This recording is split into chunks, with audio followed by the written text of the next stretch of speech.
Cześć, Dashbur. Wyszedłem sobie na taki mały rekonesans w terenie. Na polu, na którym jestem, był już robiony zasiew. No i z tego, co zdążyłem zaobserwować, już zainteresowały się nim dziki. To, co Wam za chwileczkę pokażę, to efekt takiej na razie niewielkiej ingerencji dzika tutaj w to pole. Mówimy, że dzik popisał po polu. Mówimy, że pole jest popisane. Wynika to z tego, że dziki zostawiają taką charakterystyczną ścieżkę buchtowania, czyli przewracania tutaj rajki w poszukiwaniu smakowitych ziaren.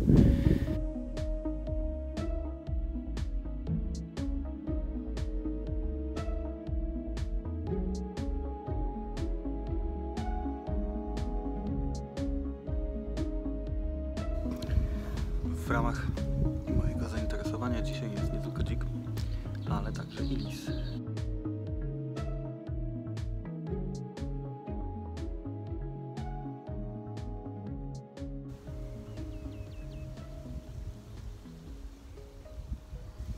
W takich ambonach docenia się to, że jest dach, szczególnie kiedy idą takie chmury, z których ewidentnie leje.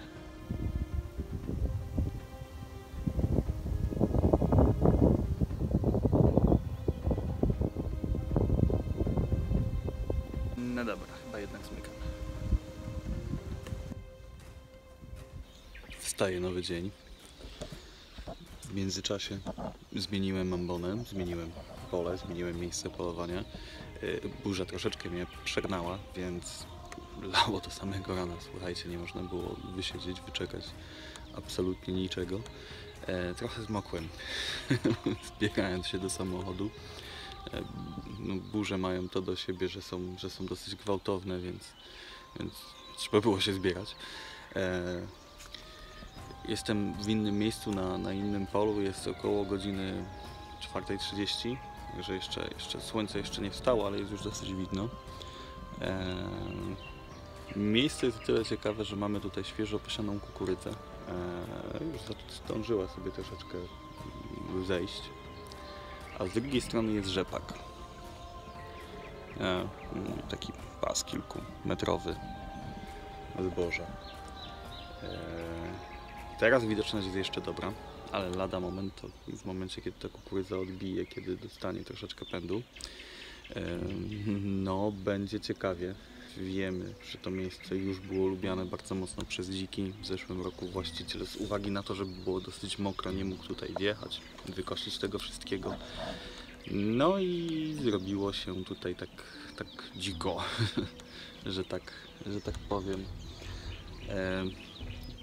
Jeszcze jest jedna nowa rzecz ciekawa, której tutaj jeszcze do niedawna nie było.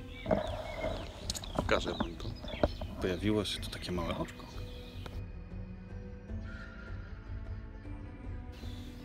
A to zrobił nie wiem, mamy pewne domniemania i pomysły.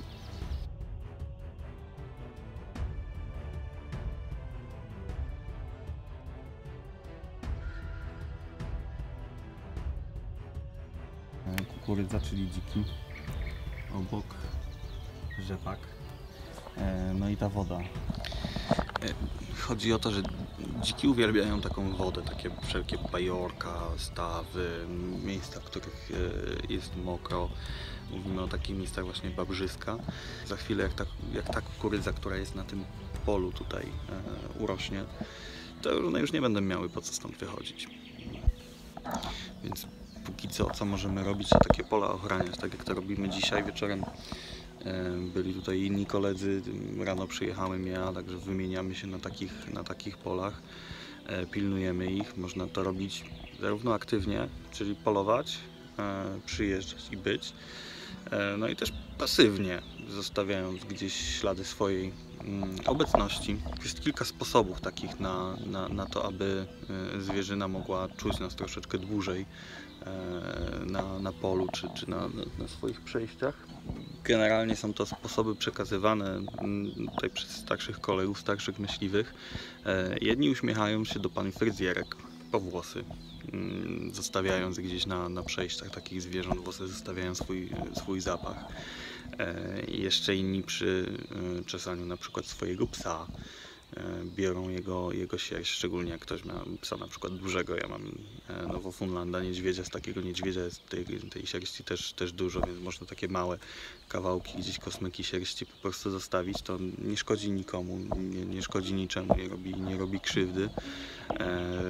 No a jest jakby takim zapachem, zostawia swój zapach.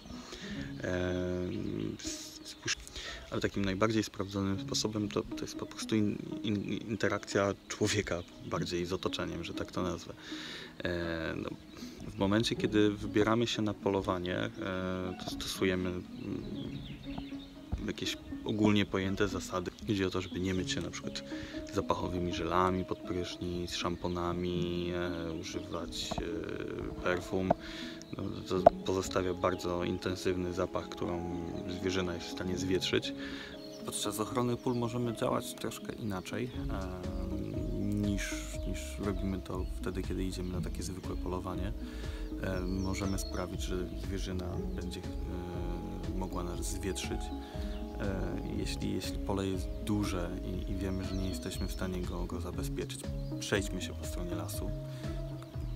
Weźmy prysznic z użyciem dużej ilości środków zapachowych typu żele, szampony. Przejdźmy się po prostu przy samym lesie, tak aby zwierzyna, która z lasu wychodzi, cofnęła się do tego lasu.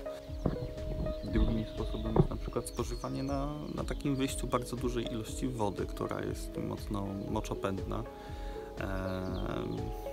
No i tak jak zwierzyna zostawia swój zapach, zaznaczając teren, no tak człowieka wyczuje na pewno.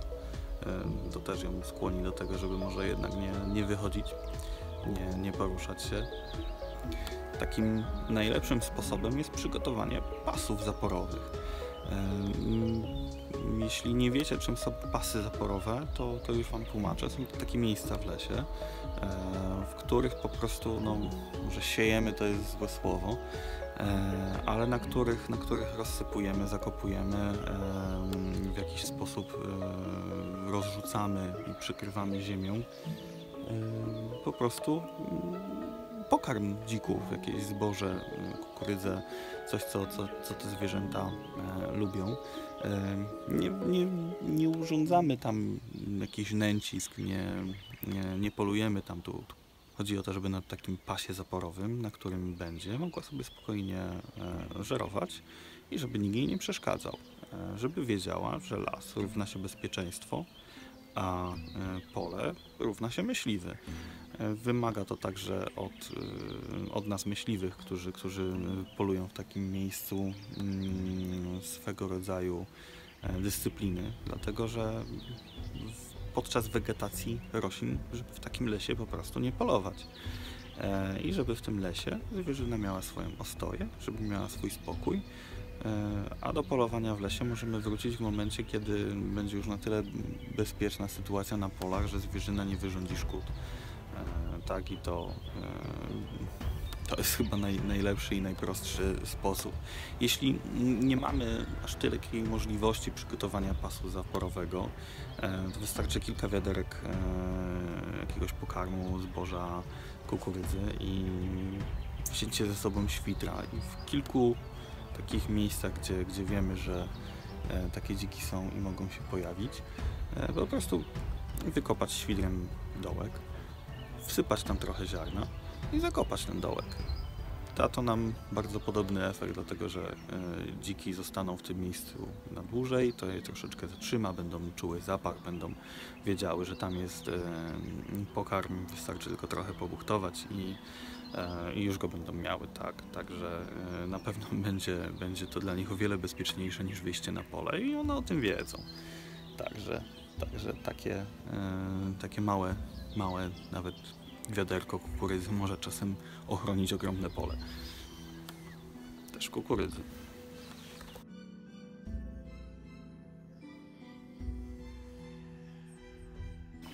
Moje dzisiejsze wyjście dobiega końca. Na pewno trzeba tu będzie wrócić, przyjechać, popilnować jeszcze tego miejsca, po to, żeby chociażby rolnik nie miał zbyt dużych strat, bo straty rolnika to tak de facto nasze straty. No i zadbać o to jego pole. Tymczasem żegnam się z Wami. Do usłyszenia. Trzymajcie się. Cześć. Dashboard.